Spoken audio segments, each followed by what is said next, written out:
Si Christy, nasan siya? Mukha ba akong hanapan ng mga ex na bumabalik galing hukay? Alam ko nang galing siya dito. Anong ginawa mo? Ano nangyari? Sa kanya ka talaga concern. Alam mo, for all I care, baka nga pumunta siya dito para sugurin ako at tawain ako. Ako, hindi mo ba tatanungin kung kamusta ako? Ako na asawa mo. Listen, Shai. Hindi ko na alam kung paano sasabihin sito, kaya dediretsahin na kita. Hindi na pwedeng magpatuloy itong relasyon natin.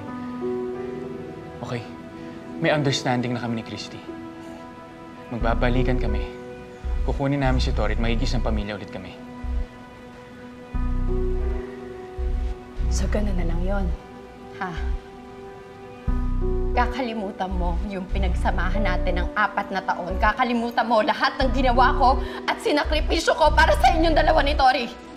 At ako. Itatapo mo na lang ako na parang laruan na pinagsawaan mo na. Ganun ba? Alam mo, kasalanan ko to eh. Pinaniwala kita na natuluyan ko na siya nakalimutan. Siya, akala ko rin kasi kaya ko na mag-move on eh. Nakaya ko na magmahal ng iba, pero hindi pa pala. At nung bumalik si Christy, doon ko naramdaman na siya lang talaga laman ng puso ko.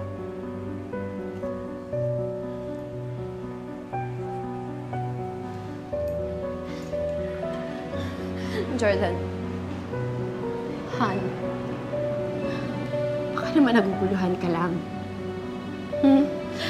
Pwede bang pag-isipan mo muna mabuti bago ka mag-desisyon? Please. I'm sorry. Buo na ang desisyon ko.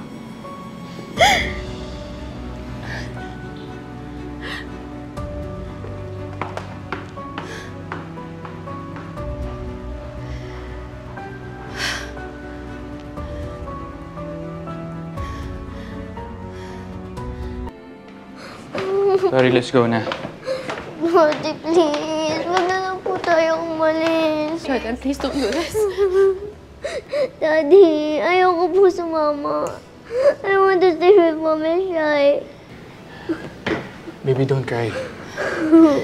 Kay Lola Carmen mo tayo pupunta. Di ba you like it there? Bakit hindi po kasama si Mommy Shai?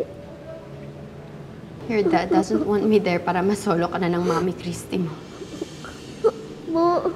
Mommy Shai, please tell Daddy na dito na lang po ako. I want to stay with you. Jordan, please, wag mo nang pilitin yung bata kung ayaw niya sumama. Ako yung daddy. Ako yung masusunod. Baby, let's go na. No, Daddy. I want to stay with Mommy Shaira. Huwag na matigas ang ulo mo. Halika na. No. Anak, halika na. Come on. Let's go. Ayoko. Mommy Shai. Daddy, please. Baby. Jordan,